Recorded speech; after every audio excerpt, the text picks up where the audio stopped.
Thank you, everyone. I know we're running just a little bit behind on time, but I'm glad to be here.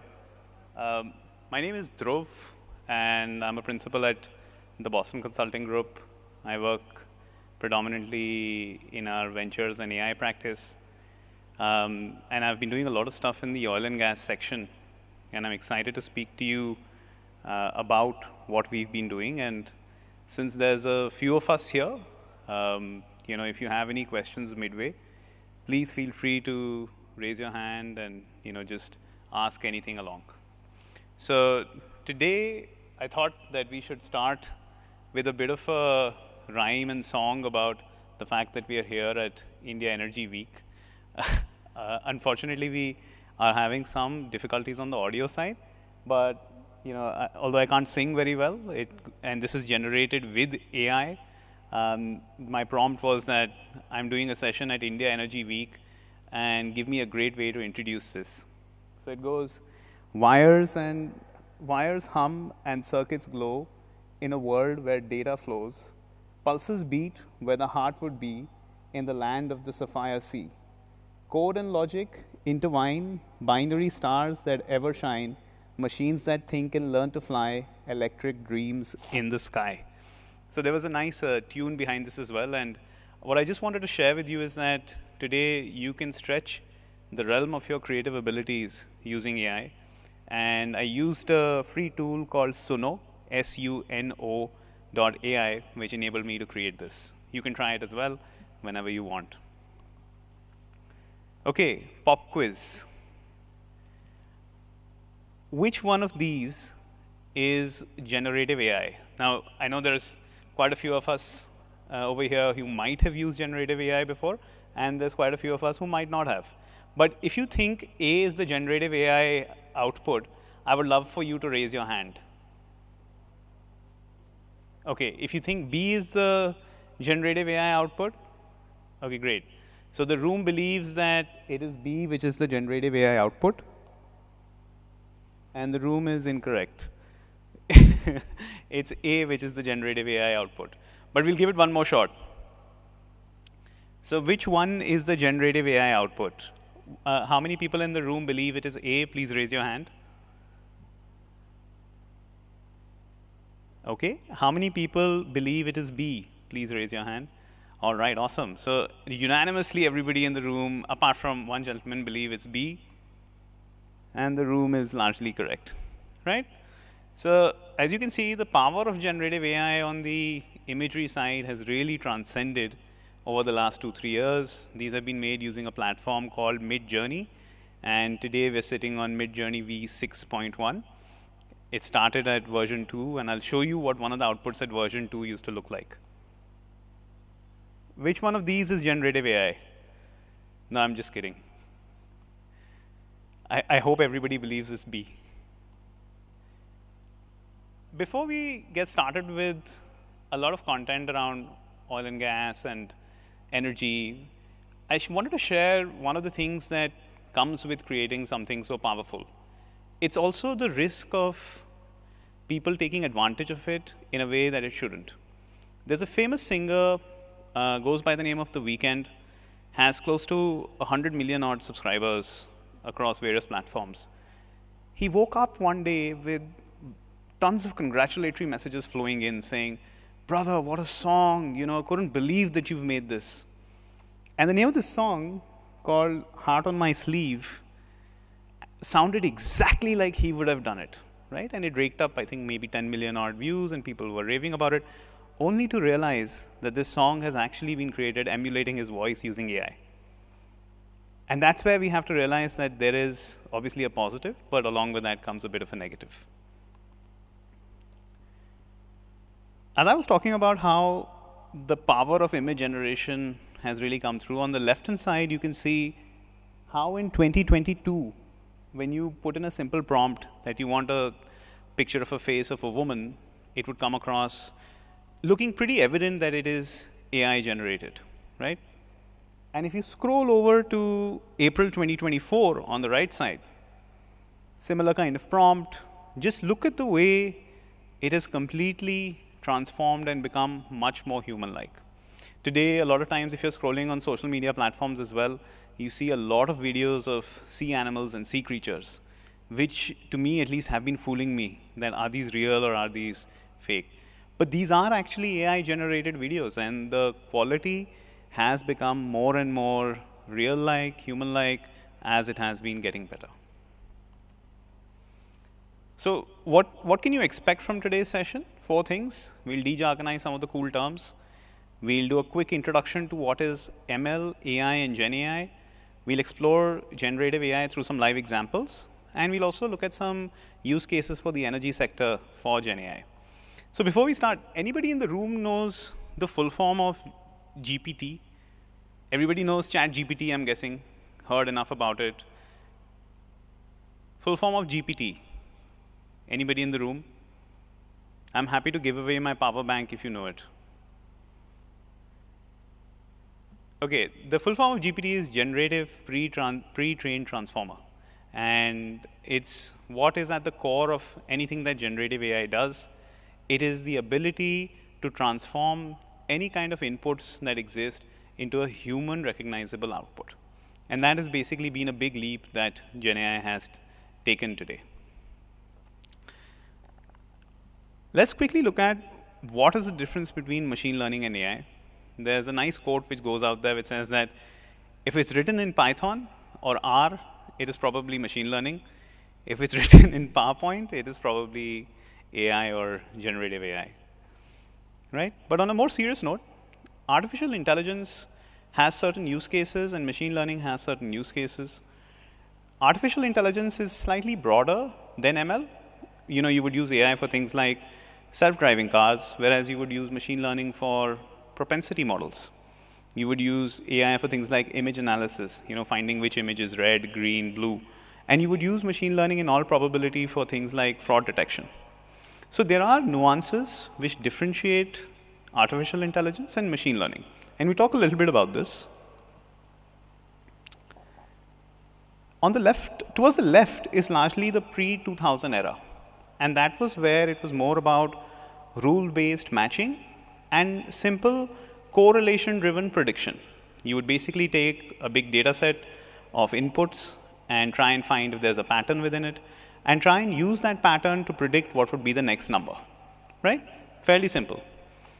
On the RHS, which is more post-2010, is where the concept of intelligence came in, and how you can enable a machine not to think, but to reason, and to reason with itself on the basis of the answer that you are looking for.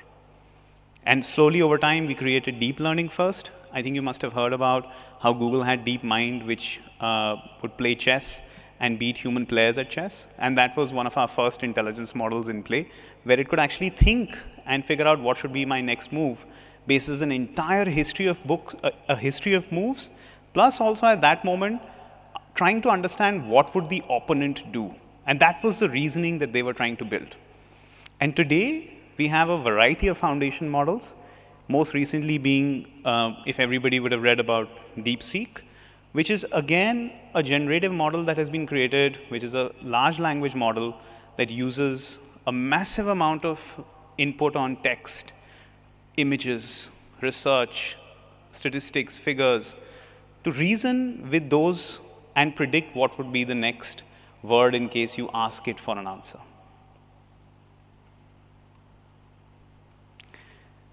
Generative AI extends the capabilities of traditional AI, right?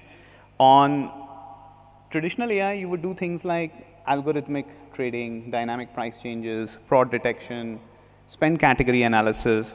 But today, generative AI takes that forward and moves it towards any writing task that you might have, any financial scenario generation that you might want to do, or whether it's categorizing customer data into exactly the kind of categories that you're probably looking for that you would spend hours to actually create.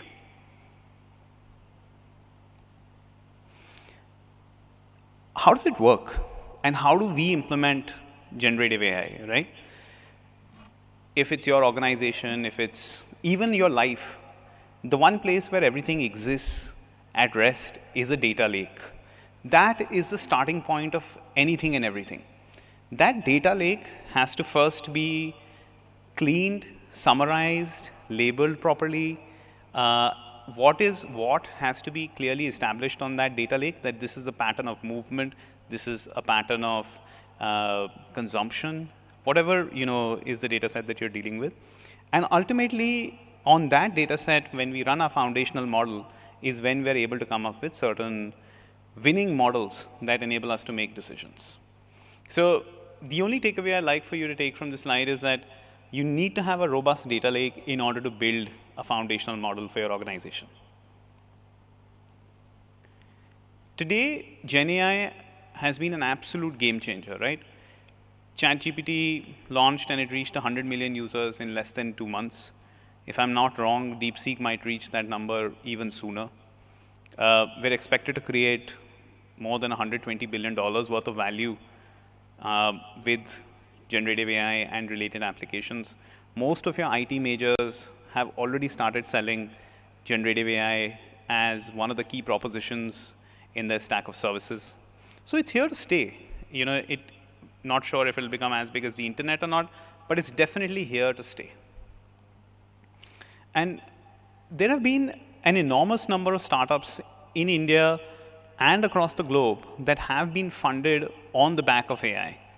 Whether you look at Bhavish Agarwal's Krutrim, which is actually focusing on creating an India-focused LLM, which can talk through the Indic languages and actually enable us to create foundational models using those languages, making every person in whatever part, Kashmir to Kanyakumari, capable of using it in their languages. So India is very much at the forefront of driving disruption in the AI world. Right? We have a fair number of startups coming up in the United States, in the UK. A bunch of Indian founders are also involved in front-running American startups like Perplexity AI, which is incredible to see how well India talent has permeated on the AI scene. Now, I'd like to run you through 2-3 examples of how we've been using AI and what we can do with it. So the first one is, you're always available, untiring, relentless assistant. And let's watch this example. I'm going to voice over as we're doing it. So this example is of a research associate who's working in accounts receivable at a major oil and gas firm. All of this data, at least, is fictitious, so it's not like we picked data from anybody. But he's dealing with a book, and one of the questions that gets asked to him is that, what invoices are the ones which are past due, and can you create quickly a set of emails to reach out to the people who owe us these invoices, and can you tell them to give it to us? So very simply, this associate goes, uploads this file into the ChatGPT terminal that their company has created for them. It's an enterprise-grade terminal, so all the data remains within the boundary of their let's call it data lake. And as soon as he uploads it, the system reads it, understands what's going on, and makes sense of the various rows and columns to know exactly what it is that you've uploaded, even without any input necessary to be given from our side. So ChatGPT is analyzing.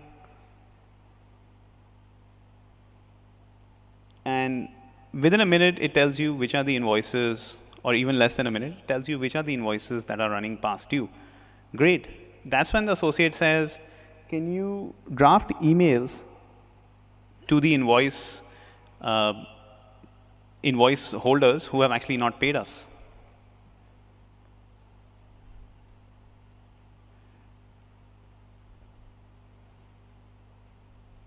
And as soon as he does that,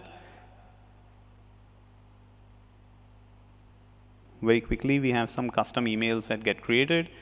And the associate at this stage could also choose to change the tense, the tone, add some customizations simply by prompting and talking to this foundational model to change it.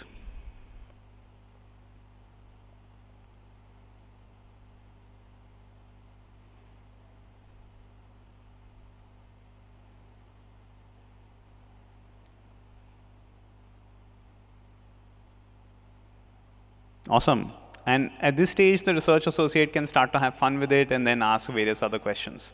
So I'd like to pause here for a minute and ask any members of the audience if they understand what's going on here. Do you feel that this is something you can relate to, or if you have any questions around this?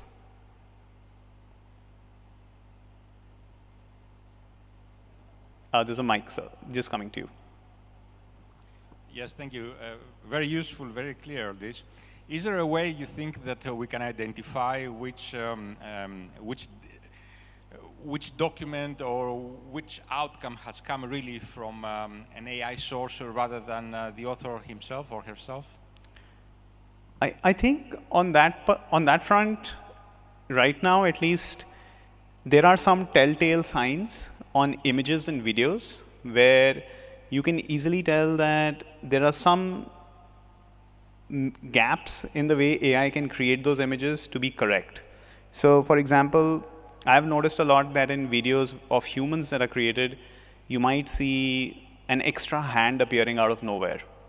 Or you might see two bodies merging into each other when that's really not possible. But beyond that, is there a way? There's a lot of work which is happening on the metadata side of these videos to ensure that labeling that these are AI-based or human-generated continues to happen.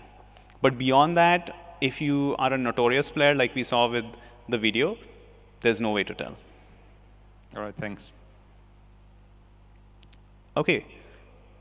We can also say, if it's a question related to the video, then please go ahead. Yeah, hi. So we do a lot of data analysis for HR, let us say. So particularly like is shown in Excel over here. Yeah. So if I give GenAI this command, ChatGPT, like if I want certain file in certain format of Excel, let us say we use pivots and all those stuff. So even if I want certain part of Excel in certain format, will this do it for me? Yeah. It does give you a variety of formats.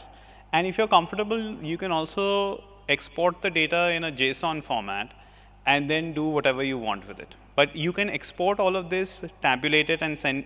The command you can give is tabulate and export to CSV. So it will tabulate, export it to CSV, and then you can use it. You can even ask it to export it to Excel. But it will form the tabulation in whatever way it feels like, right? Correct. Okay, right. Thank you. I'll move on to the next example. Excuse me, there is one question. Sure. What about the confidentiality of the information that we are providing on the portal? Yeah, very fair. So there are two things. One is that today, most of the AI providers offer an enterprise grade license, which assures you that your data, and BCG also uses one of these licenses, will not be used for any kind of training, right? And beyond that, if they do use it, of course, that's a breach of trust, but that's then true for anything. And the second is that you can also add an extra layer of security by, rather than doing a cloud instance, you can do an on-prem instance. And the foundational model will run on an on-prem server. The only thing is then you have to have a large number of GPUs available to actually run it. So if you have a large enough use case to create an on-prem instance, you can do that. Or you can just get an enterprise grade license and then trust it.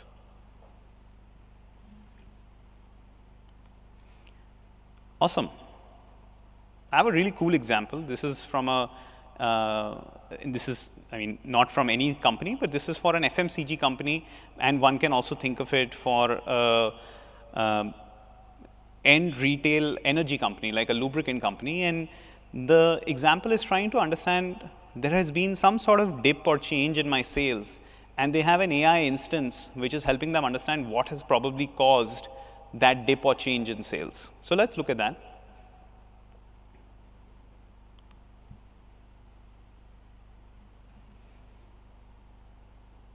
So the question is, how was sales this month compared to last month? And this is a tool called Insight GPT, which brings out an answer.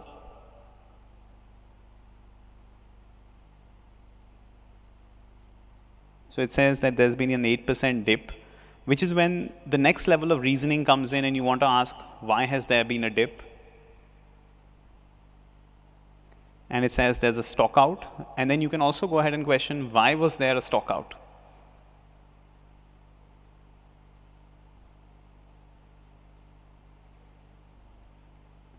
And then, sorry.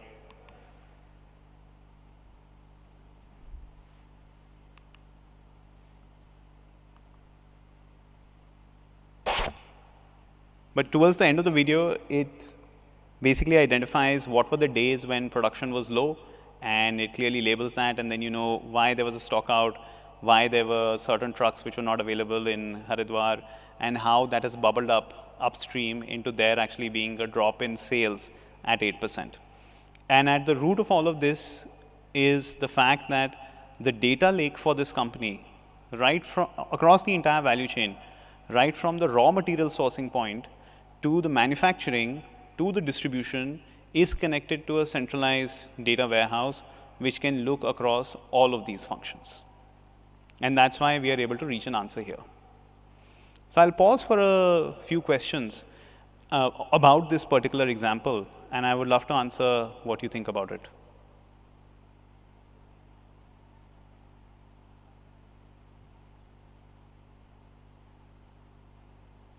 There's a question up front.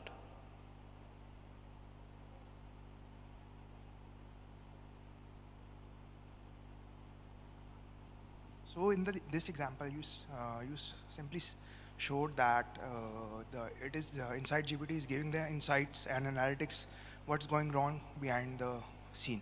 So Correct. Going forward, what would be the role of consultants, as it is already showing what the consultants are already doing?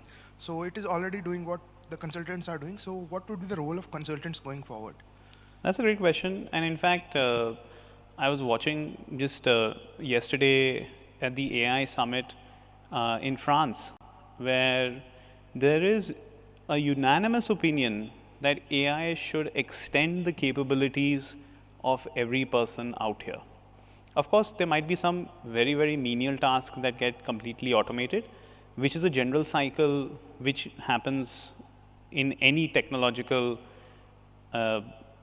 evolution. But for a large majority of people, AI, not only for consultants, but for marketeers, for creative artists, for business folks, has to be an extension of their capabilities. It is not replacement. It is about embracing a new technology and using that as an extension of your capabilities so that you can actually do a better job at whatever you're doing. And you can do that same job in lesser time rather than having to take more time. That's what I would say. Okay. This is one of my favorite examples, and probably folks who are in the manufacturing sector would relate to this. This is something called Gear Guru. Gear Guru is something that BCG has created as a platform that enables folks who are working live at a manufacturing or maintenance site to be able to troubleshoot problems that they face without having all the information in their brains, but actually available through this AI platform. So here's Gear Guru, and the focus is that there is a field worker who is using this to troubleshoot a problem that they have seen.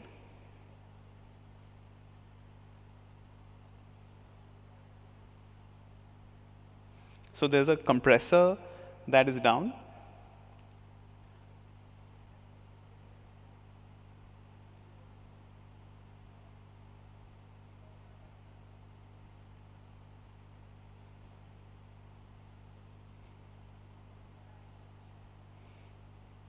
So you can see the temperature for all reciprocating compressors over the last 4 days.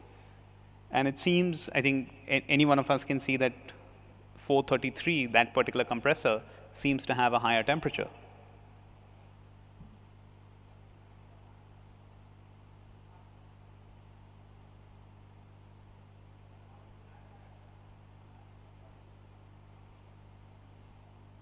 So the field worker moves to his mobile app, and once he's asked that question, he sees a response. And now he has visited compressor 433. So when he goes to compressor 433, Gear Guru comes alive and then gives a response. So first, Gear Guru says, have you checked the air filters and pressure switch? And now these are responses that any normal human would give, right? It's not like you're pressing any buttons. He's saying it's dirty or whatever. And then Gear Guru understands the kind of input that that human would give and gives a certain diagnosis and steps that the field worker can actually take at that particular instance.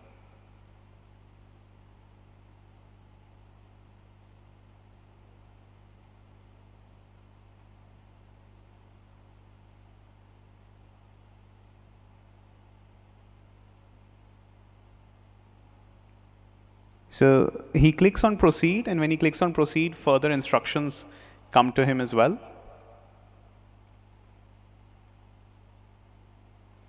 And then Gear Guru also pulls out an example of a video that can actually enable him or her to solve for that maintenance issue that has occurred at compressor 433. And that's what Gear Guru has the power to do, basically making all of your field workers capable of handling pretty much any situation using the power of generative AI. I'll pause here. Change languages. Let me try out in Hindi. Oh wow, we have sound.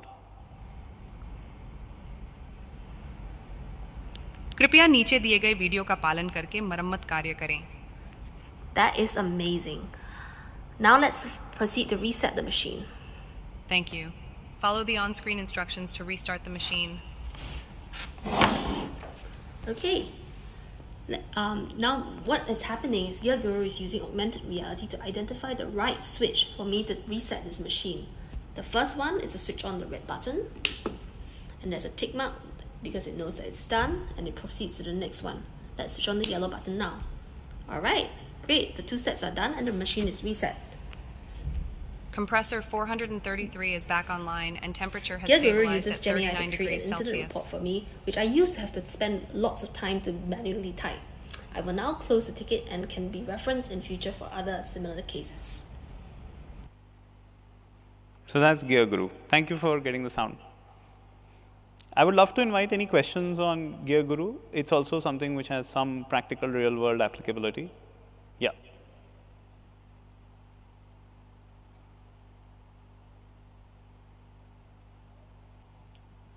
Hello. Hello. I can hear you. Yeah. So my question would be that the AI part is pretty clear, but what is the base foundation in terms of digital infrastructure that needs to be in place so that those temperature data and all of that is readily available for AI to give recommendations on? No, great question. And I think it goes back to any of these foundational models to exist, there has to be a data warehouse. So if there is an organization where the effort is starting from scratch, from literally ab initio, then the first step would be to put all of this information regarding temperatures in a data warehouse where it's being fed into, it's being updated almost every minute or every hour, whatever could be the best frequency and cycle. And only then does generative AI actually start existing on top of it. If there's no data, then these foundational models would not be able to work. So the first step would be to get maybe a combination of IoT sensors, flood that data from IoT sensors, maybe using any kind of wired or wireless technology. It's pretty standard today. You get it in most air conditioners also, or even in your home air purifier for that matter. You send that data into a central data warehouse and then plug it into the foundational model to be able to read, analyze, and then suggest troubleshooting or any interventions that are necessary. That's a great question. Anyone else on this particular example?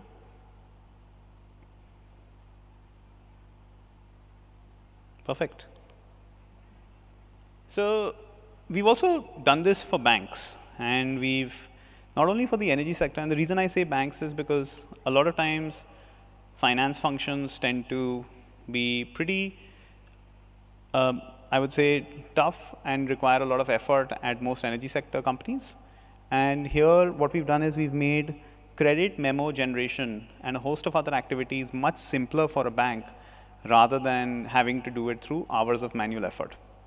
So on the top half is basically the initial situation.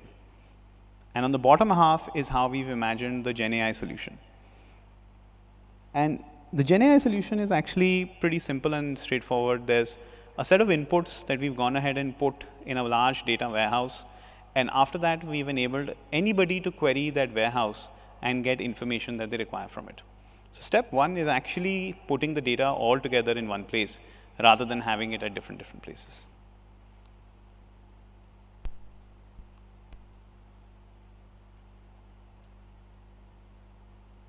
So there is structured bank data, which is accessible via bank systems. There's customer-specific unstructured data, which is then put into the main database. And there is external data from the internet, which is then also added to the vector database. Now, when we add and put all of this together, we get one common unified source of information. And this information actually gets flooded into a tool. I mean, in this scenario, it's a tool that BCG has created called Knowledge AI. And this Knowledge AI tool then becomes the central tool that any analyst can query and get information as per what they require.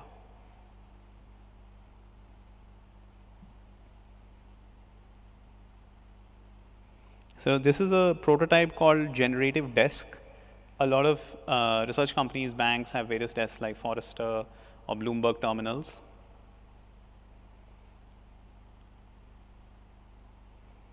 So in this scenario, we use something called RAG, which is Retrieval Augmented Generation. He's just put in the name of the company and what he or she would require, and it has automatically created a report. This is for Mercedes-Benz, and also highlighted all the sources from which information has been procured. Similarly, you can also do credit history and various other things that you can create as functions that you want within the scope of Knowledge AI to be able to answer.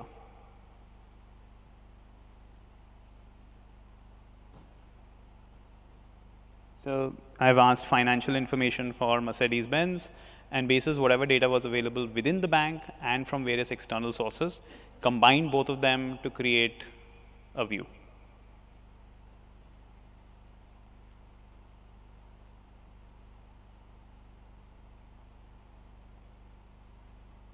And then, of course, also add some nifty visualization tools to it to make it easier for people to read.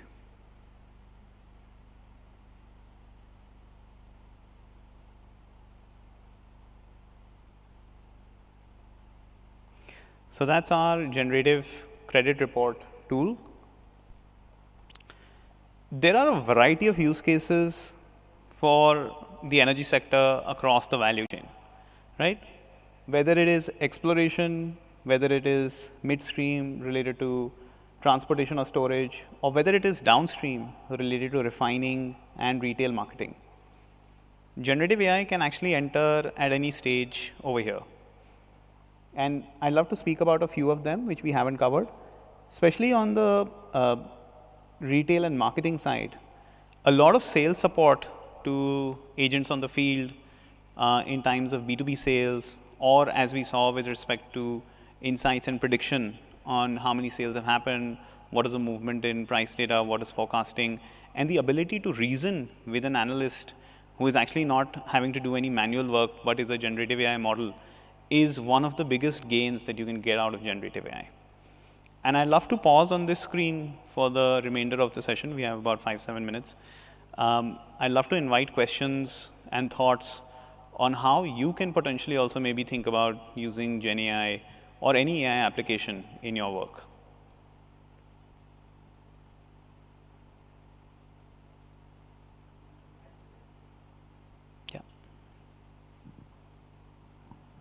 So pertaining to upstream, like there is a lot of ambiguity in what type of reservoirs we have, how much production it will be.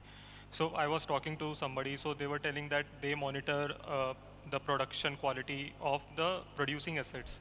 So can Gen AI also help in ascertaining how much an exploring well may produce? So is that anything? I didn't guess the last part, and exploring? When a well is in exploration stage or a basin is there, so can generative AI also help in that aspect? So it depends on the input data. I think first and foremost, to generate a prediction on how much, and if I got your question right, how much you would get out of a particular site with respect to its value, is something that GenAI can try and forecast, but not give you with complete accuracy, because it too is based on certain historical data that it has with itself. So if it combines the various parameters that go into giving the answer of the value of that particular basin or reservoir with respect to the amount of oil it might perhaps have, it can consider the parameters that go into our own calculations and just do it faster for us. But can it necessarily do it better? That's anybody's guess. And also coming to marketing, Yeah. like there is a concept of psychographic segmentation in marketing. Correct. So can it help me define the parameters under Yeah. which I can do, psychographic segmentation? 100%. So the entire marketing spectrum, whether it is audience identification, audience targeting, personalization of messages to that particular psychographic cohort, bases the kind of product you are selling, whether you're selling lubricants, or you're selling oil and gas, or you're selling anything which is a byproduct in the energy industry. It can help you define what should be your sales pitch to try and get them to be convinced. And the best part is you can also use it on the fly. So if you're with your client, or if you're on a call, right, and they are suggesting certain objections during the sales process, you can query ChatGPT on the side for interesting ideas. I sometimes query ChatGPT on the side on a Zoom call for interesting quotes, because I've seen that when you say a nice quote which matches what the current mood in the room is, it always resonates well, and the client feels that you really understand the topic well enough. So absolutely, I think in sales and marketing in general, there is a great fit. In fact, that was one of the much earlier use cases for ChatGPT or for any AI model to help us. Thank you.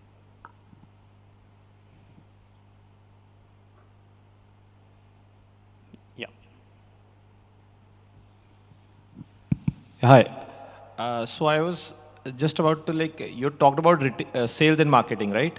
Yeah. So let us say I plan to put up EV charging stations at a, let us say, a X highway. Yeah. Right. So, but I am not sure that what will be the traffic and how many charging stations and what capacity charging station should I go about it, because it's a kind of a capital expenditure.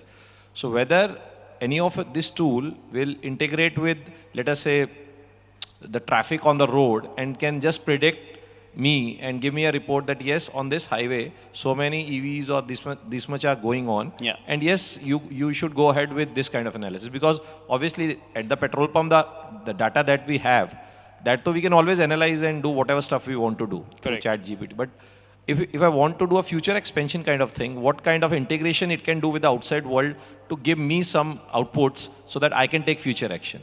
Thank you. Great question. And I think it's something that I also utilize a lot in some of the studies and cases that I work on. I think what I've seen help me a lot is actually guiding the model towards the external data source first. Because I've seen that, and this is just out of practical experience, I've seen the model's ability to find exactly the data source is not that great. It's much faster if you can point it towards the data source first. And then I think logical reasoning and mathematics is fairly simple. But if the data source doesn't exist or is too obscure, then even GenAI is not able to give a great answer. But it can give you some good reference material. And let me give you an example. I was working on helping create a new airport. And we were trying to look at various things that have been done across the globe with respect to architectural innovations at airports.